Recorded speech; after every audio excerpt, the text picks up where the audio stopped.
अस्सलाम वालेकुम स्टूडेंट्स, कैसे हैं आप सब। उम्मीद है आप बखैरियत होंगे। तो स्टूडेंट्स, जैसा कि आप जानते हैं कि हमने साबका यानी प्रीवियस वीडियो में क्लास 7 के लेवल पर, ठीक है, चैप्टर नंबर 1 यानी सेट्स, इसको स्टार्ट किया था। तो सबसे पहले हमने इंट्रोडक्शन टू सेट्स, ठीक है, ये टॉपिक डिस्कस करना शुरू किया था। ठीक है, तो हमने इसके 3 हिस्से यानी 3 पार्ट्स किए थे।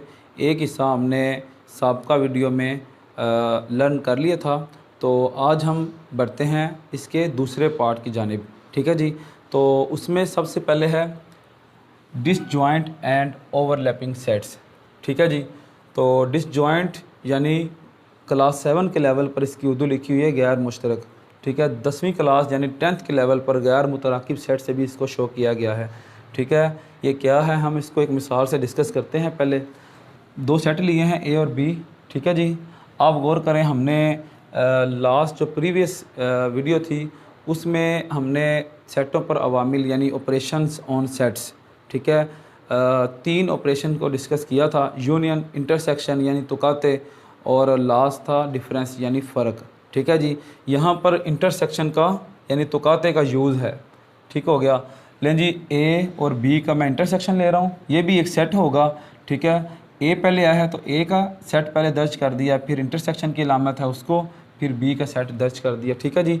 इंटरसेक्शन में ये था कि दोनों सेटों में जो मुश्तरक यानी कॉमन एलिमेंट है ना, जो इधर भी आए और इधर भी आए, वो इंटरसेक्शन सेट में दर्ज किया जाता है। ठीक है जी। तो मैंने ए इंटरसेक्शन बी लिखा है। आप गौर करें, इसका कोई एलिमेंट, इस सेट का कोई एलिमेंट दूसरे सेट में नहीं पाया जा रहा, ना उसका इधर पाया जा रहा है।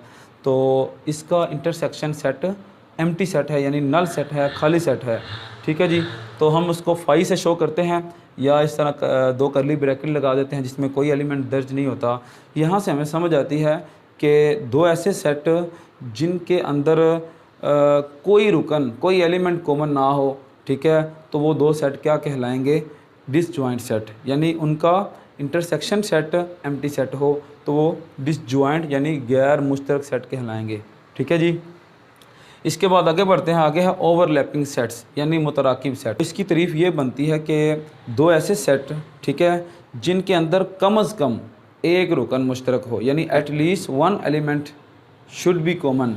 ठीक है जी। एटलीस्ट इसका क्या मतलब है, यानी कम अज़ कम का, कि हमने एक की बात की है, एक तो हो, कम अज़ कम एक तो हो। कम अज़ कम का यह भी मतलब है कि इससे ज़्यादा भी आ सकते हैं। ठीक है। हाँ, ओवरलैपिंग सेट में ये ना हो कि एक सेट दूसरे का सब सेट यानी तहती सेट बन जाए। ठीक है, तहती सेट आपको याद होगा कि एक सेट के सारे एलिमेंट अगर दूसरे में पाए जाएं तो वो सेट दूसरे का सब सेट यानी तहती सेट कहलाएगा। ठीक है जी। तो कम अज़ कम एक एलिमेंट कॉमन हो, एक रुकन मुश्तरक हो, एक से ज़्यादा भी हो सकते हैं। ये ना हो कि सारे के सारे एलिमेंट यानी दूसरे में चले जाएँ। ठीक है, यानी सारे के सारे एलिमेंट मुश्तरक हो जाएं, ऐसा ना हो। यानी इस तरह तो एक सेट दूसरे का सब सेट बन जाएगा, इसमें सब सेट से बचना है। ठीक है, ना इसमें खाली सेट वाली बात हो, यानी इंटरसेक्शन जो है ना इनका खाली सेट हो, और ना ही जो है ना एक सेट दूसरे का सब सेट हो। ठीक है जी। तो मैंने एक मिसाल ली है, 1 और 2 है, ए बी है 2 और 3। ठीक है, इसका इंटरसेक्शन ले रहे हैं। इंटरसेक्शन में आप गौर करें, इस सेट के सिर्फ एक एलिमेंट यानी 2 इस सेट में पाया जा रहा है, तो ये कॉमन है 2। ठीक है, 2 मुश्तरक है, तो हम इसको इंटरसेक्शन सेट में लिखते हैं, यानी सिंगलटन सेट यानी यक रुकनी सेट आया है जिसमें एक ही एलिमेंट है, तो ये खाली सेट नहीं है। ठीक है जी। तो ये दोनों सेट क्या कहलाएंगे, ओवरलैपिंग सेट यानी मुतराकिब सेट। ठीक है जी। लेनी स्टूडेंट्स, आगे है universal set and complement of a set. ठीक है जी। तो सबसे पहले यूनिवर्सल सेट की बात करें, उर्दू में भी इसको यूनिवर्सल सेट से ही शो किया जाता है। ठीक है जी। यूनिवर्सल सेट एक ऐसा सेट होता है, ठीक है, जो अंडर कंसिडरेशन सेट्स यानी ज़ेर गौर या ज़ेर बहस सेटों के तमाम अरकान पर मुश्तमिल हो, तमाम एलिमेंट्स पर मुश्तमिल हो। ठीक है जी। तो इसको यू से ज़ाहिर किया जाता है। ठीक है जी। मैंने यहाँ पर फर्स्ट 10 नेचुरल नंबर यानी पहले 10 कुदरती अदाद का सेट लिया है यूनिवर्सल सेट को। ठीक है जी। यूनिवर्सल सेट किसी सेट का होता है। ठीक है, मैंने यहाँ पर 3 सेट लिए हैं। ठीक है, जैसा कि मैंने कहा है, अंडर कंसिडरेशन यानी ज़ेर गौर या ज़ेर बहस सेटों के तमाम अरकान पर मुश्तमिल हो। आप गौर करें, ए है, इसमें पहले 4 एलिमेंट्स हैं नेचुरल यानी कुदरती, बी है, इसमें इवन नंबर हैं 2 से लेकर 10 तक, ठीक है। सी है, इसमें पहले 5 ओड यानी ताक नंबर हैं 1 से लेकर 9 तक, ठीक है। आप गौर करें, ए के सारे एलिमेंट्स यू में पाए जा रहे हैं, यानी ये उसका सबसेट यानी तहती सेट है। बी है, इसके भी सारे के सारे एलिमेंट पाए जा रहे हैं यू में, तो ये भी इसका सबसेट है, ठीक है। सी के भी सारे पाए जा रहे हैं, ये भी इसका सबसेट है। इन तीनों का यू यूनिवर्सल सेट है, ठीक है जी। तो उम्मीद है इसकी आपको समझ आ गई होगी। आगे बढ़ते हैं। आगे है जी कंप्लीमेंट ऑफ अ सेट, ठीक है जी। कंप्लीमेंट सेट को एक मिसाल से डिस्कस करते हैं। तो इसमें भी यू यानी यूनिवर्सल सेट लेते हैं, ठीक है, और जिस सेट का हमने कंप्लीमेंट निकालना है ना उसको हम साथ लेते हैं, ठीक है। मैंने ए लिया है, इसमें फ़र्स्ट 5 इवन नंबर यानी पहले 5 जुफ्त तादाद हैं, ठीक है जी। वैसे तो जुफ्त तादाद हायर क्लासेस में यानी 8वीं से माइनस में भी आ जाते हैं, ठीक है। इवन नंबर की ये तारीफ थी कि जो नंबर 2 पर पूरा तकसीम हो जाएं, ठीक है, वो इवन नंबर है, और जो 2 पर पूरा तकसीम ना हो वो ताक नंबर यानी ओड नंबर हैं, ठीक है। तो छोटी क्लासेस में हम 2 से स्टार्ट करते हैं। तो मैंने पहले 5 इवन नंबर लिए हैं, ठीक है जी। हमने ए का निकालना है कंप्लीमेंट। ए का कंप्लीमेंट इस तरह शो करते हैं, एक इस तरह प्राइम का निशान लगाते हैं। इस मकाम को कहते हैं, इस जगह को कहते हैं सुपरस्क्रिप्ट, ठीक है जी। केमिस्ट्री में अमूमन हम मॉलिक्यूल की तादाद यहाँ लिखते हैं, ठीक है, यहाँ पर लास्ट पर करके छोटा सा, तो ये इस जगह का नाम है सबस्क्रिप्ट, ठीक है। मैंने सुपरस्क्रिप्ट में इस तरह एक डैश इसको पढ़ लें या इसको प्राइम पढ़ लें, इस तरह मैंने शो किया है। तो इसको पढ़ते हैं ए कंप्लीमेंट, ठीक है। एक और तरीका भी है, या ए के ऊपर छोटा सा सी लगा दें सुपरस्क्रिप्ट में, तो इसको इस तरह शो किया जाता है या इस तरह शो किया जाता है। पेपर में जिस तरह पूछ ले आपने दोनों में से उसी को लेकर चलना है। तो मैं यहाँ पर सिर्फ सी, इससे मैं कंप्लीमेंट को शो कर रहा हूँ ए कंप्लीमेंट, ठीक है जी। तो ये बराबर होता है यू का, इससे डिफरेंस निकालते हैं। डिफरेंस हमें पता है कि पिछले वीडियो में हमने इस तरह इस अलामत से शो कर लें या इस अलामत से शो कर लें, यानी ये एक ही बात है, यू डिफरेंस है यानी यू फ़र्क है, या यू डिफरेंस है यू फ़र्क है, ठीक है जी। तो मैं यहाँ पर भी इसको इस तरह शो कर रहा हूँ, ठीक है जी। तो आप गौर करें, मैंने कहा कंप्लीमेंट जिस सेट का निकालना है उसको यू में से माइनस करना है, यानी यू का उससे फ़र्क निकालना है। क्या मतलब, मैं इसकी मिसाल लेता हूँ, आप गौर करें। मैंने एक गोल बंद दायरे से यू को शो किया है, ठीक है जी। मैंने चूँकि कहा कि यूनिवर्सल सेट के ज़ेरे गौर जो सेट होते हैं ना वो उसके सब सेट होते हैं, तो ए मैंने इसके अंदर बना दिया यानी इसका सब सेट के तौर पर, ठीक है।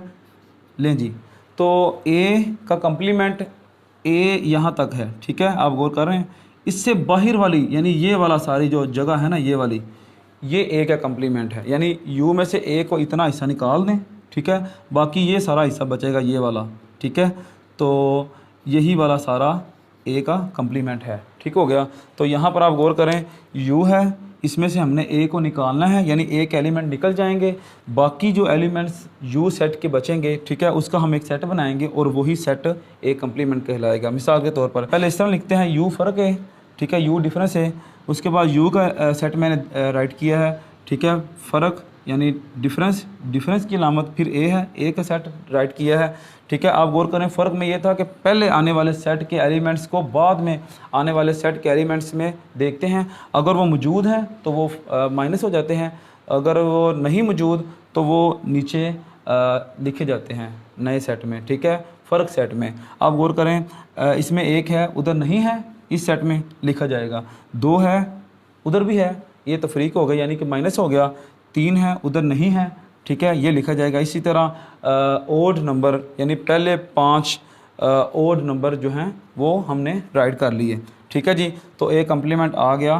फर्स्ट 5 ओड नंबर्स का सेट, ठीक है। उम्मीद है इसकी आपको समझ आ गई होगी। यानी किसी सेट का कंप्लीमेंट, ठीक है, यू के उन एलिमेंट्स पर मुश्तमिल होता है जो ए में ना पाए जा रहे हों, ठीक है जी। लेकिन स्टूडेंट्स, नेक्स्ट है properties involving operations on sets, ठीक है, सेटों के अवामिल के ख़वास। हमने पिछली यानी साबका वीडियो में कुछ अवामिल डिस्कस किए थे, यूनियन किया था, इंटरसेक्शन किया था और फ़र्क यानी डिफरेंस किया था। तो गौर करें, सबसे पहले है कम्यूटेटिव प्रॉपर्टी यानी ख़ासियत मुबादला, ठीक है जी।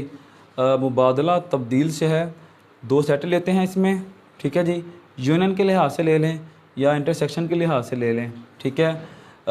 यूनियन के लिहाज से सेटों की खासियत मुबादला यानी कम्यूटेटिव प्रॉपर्टी ये है कि सेटों की इस तरतीब में उनका यूनियन सेट लें, ठीक है, और फिर आप उनकी तरतीब तब्दील करके, ठीक है, इस तरह बी पहले ले आएँ ए बाद में ले आएँ यूनियन के लिहाज से या इंटरसेक्शन यानी तुकाते के लिहाज से, तो फिर उसका इंटरसेक्शन या यूनियन सेट निकालें। आप देखेंगे जो इसका सेट बन रहा है आंसर के तौर पर और जो इसका सेट बन रहा है आंसर के तौर पर वो दोनों सेम होंगे, ठीक है। तो यहाँ से इसको हम कहते हैं कम्यूटेटिव प्रॉपर्टी ऑफ यूनियन या ऑफ इंटरसेक्शन, यानी उर्दू में यूनियन की खासियत मुबादला, ठीक है जी, और इसको कहेंगे तुकाते की खासियत मुबादला, ठीक है जी।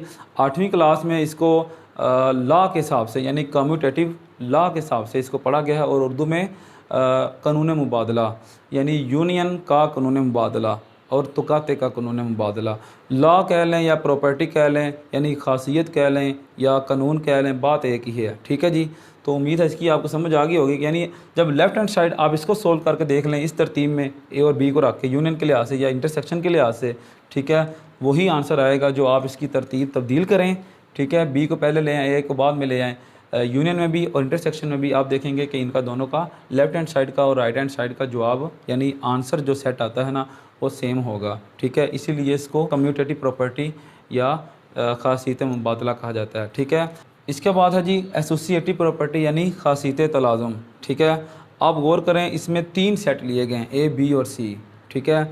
इसमें क्या चीज़ तब्दील होती है, इसमें आप गौर करें ब्रैकेट आ गई है, ठीक है। ब्रैकेट की तरतीब हम इसमें तब्दील करते हैं, ठीक है। यूनियन के लिहाज से खासियत तलाज़ुम इस तरह है कि आप पहले लास्ट 2 सेट पर ब्रैकेट ले लें, ठीक है। आपको पता है कि जहाँ पर भी ब्रैकेट आ जाए ना, बोर्ड मास रूल भी आपने पढ़ा होगा, उसमें भी हम ऑपरेशंस को सोल्व करने से पहले यानी अवामिल को हल करने से पहले जमा तफरीक ज़रब तकसीम ब्रैकेट को हम, ठीक है, उनको सोल्व करते हैं। सबसे पहले ब्रैकेट्स की भी 4 टाइप हैं। सबसे पहले बार ब्रैकेट है, ठीक है। उसके बाद फिर छोटी ब्रैकेट यानी पैरेंथेसिस यानी कि कर्व्ड या राउंड ब्रैकेट है। उसके बाद दरमियानी है, ठीक है, कर्ली ब्रैकेट्स। इसके बाद एक लास्ट आती है बॉक्स यानी बड़ी ब्रैकेट, ठीक है जी। तो इसमें सिर्फ छोटी ब्रैकेट यानी कि कर्व या राउंड ब्रैकेट्स, ठीक है, पैरेंथेसिस पहले लास्ट 2 पर, ठीक है, इसको रखें यानी अंदर उसको सोल्व करें, ठीक है। जो भी आंसर सेट आए ना इन दोनों का यूनियन सेट, ठीक है, उसका फिर यूनियन लें ए के साथ, ठीक है। तो इस तरह जो जवाब निकलेगा लेफ़्ट हैंड साइड का, फिर आप राइट हैंड साइड में चले जाएं। आप गौर करें पहले लास्ट 2 सेट्स पर ब्रैकेट्स थी, फिर हमने इसकी तरतीब तब्दील की ब्रैकेट की, अब हम फर्स्ट 2 सेट्स पर ले आए हैं इस ब्रैकेट को। अब हम इनको पहले हल करते हैं, ठीक है। तो इसका जो आंसर सेट निकलेगा यानी यूनियन सेट, उसका यूनियन लेंगे तीसरे सेट यानी बाद वाले यानी बाहर वाले सेट के साथ। इसका जो आंसर सेट आएगा यानी कोई यूनियन सेट आएगा राइट हैंड साइड का, वो बिल्कुल इसके सेम होगा यानी left hand side right hand side के इक्वल आ जाएगी यूनियन में भी और इंटरसेक्शन में भी, ठीक है जी। तो इसको पढ़ते हैं यूनियन की खासियत तलाज़ुम और इसको पढ़ते हैं तुकाते की खासियत तलाज़ुम यानी इंग्लिश में एसोसिएटिव प्रॉपर्टी ऑफ यूनियन और एसोसिएटिव प्रॉपर्टी ऑफ इंटरसेक्शन, ठीक है जी। तो उम्मीद है इसकी आपको समझ आ गई होगी। लेकिन जी स्टूडेंट्स, इसी टॉपिक के अंदर एक बात और डिस्कस करनी थी, identity of sets with respect to union and intersection, ठीक है जी। तो यानी उर्दू में सेटों का यूनियन और तुकाते के लिहाज से ज़ाती आंसर, सेटों का ज़ाती आंसर यूनियन के लिहाज से भी और तुकाते के लिहाज से भी। लेकिन जी पहले हम यूनियन के लिहाज से डिस्कस कर रहे हैं। ज़ाती आंसर एक सेट ही होता है यानी किसी भी सेट का जब हम यूनियन लेना यूनियन, ठीक है, यूनियन में आपको पता है कि जिन 2 सेटों का यूनियन ले रहे हैं उन दोनों सेटों के मुश्तरक यानी कॉमन भी और गैर मुश्तरक यानी अनकॉमन भी, ठीक है, दोनों आ जाते हैं एक दफ़ा लेकिन तरतीब के साथ, ठीक है जी। आप गौर करें एक हम यूनियन ले रहे हैं एम्प्टी सेट के साथ, ठीक है, तब ही ए दोबारा आंसर के तौर पर यानी यूनियन सेट के तौर पर आएगा, ठीक है जी। यानी ए को कोई फ़र्क नहीं पड़ेगा, ए वैसे के वैसा आ जाएगा, उसमें कोई एलिमेंट है ही नहीं, इसी के सारे दोबारा आ जाएंगे। तो यूनियन के लिहाज से फाई यानी एम्प्टी सेट, नल सेट यानी खाली सेट आइडेंटिटी है। ठीक है जी, यूनियन के लिहाज से। इसके बाद है जी इंटरसेक्शन यानी तुकाते के लिहाज से। तुकाते के लिए आप गौर करें, ए कोई मैंने सेट लिया है, कोई भी हो सकता है, इसका जब मैं इंटरसेक्शन लूँगा ना, ठीक है, किसके साथ, फाई के साथ नहीं, क्योंकि मुश्तरक इसमें देखते होते हैं, कॉमन एलिमेंट्स देखते हैं, दोनों सेटों के मुश्तरक एलिमेंट्स हमने इंटरसेक्शन सेट में लिखने होते हैं जवाब के तौर पर, आंसर के तौर पर। तो यू आपको पता है ए उसका सबसेट होगा, तो दोनों सेटों के जो इंटरसेक्शन के जो एलिमेंट आएंगे ना, ठीक है, वो सारे के सारे ए के ही एलिमेंट होंगे, यानी ये उसमें पाया जा रहा है पूरा का पूरा वही एलिमेंट्स दोनों में मुश्तरक हैं, कॉमन है, वही दोबारा के दोबारा आ जाएंगे, रिपीट हो जाएंगे, यानी ए पूरे का पूरा आ जाएगा आंसर के तौर पर। तो यहाँ पर आप गौर करें, यूनियन में फाई के साथ ए आ रहा है, तो कहते हैं यानी इंटरसेक्शन में यू यूनिवर्सल सेट के साथ ए दोबारा आ रहा है। तो जिस सेट के तहत वही सेट दोबारा रिपीट हो जाए यानी दोबारा आ जाए, तो वो सेट कहलाता है उन अवामिल के लिहाज से आइडेंटिटी, यानी यूनियन के लिहाज से फाई आइडेंटिटी है, और इंटरसेक्शन यानी तुकाते के लिहाज से यू यानी यूनिवर्सल सेट आइडेंटिटी है। लें जी, आज के लिए इतना ही काफ़ी है। उम्मीद है आपको इसकी समझ आ गई होगी। ठीक है, आज 2 पार्ट्स यानी 2 हिस्से कंप्लीट हो गए हैं। ठीक है, इसका एक लास्ट पार्ट रह गया है, यानी आखिरी हिस्सा। ठीक है, इंशाल्लाह वो नेक्स्ट वीडियो में हम उसको डिस्कस करेंगे। तो आज अपने सारा मसन को इजाज़त दें। शुक्रिया।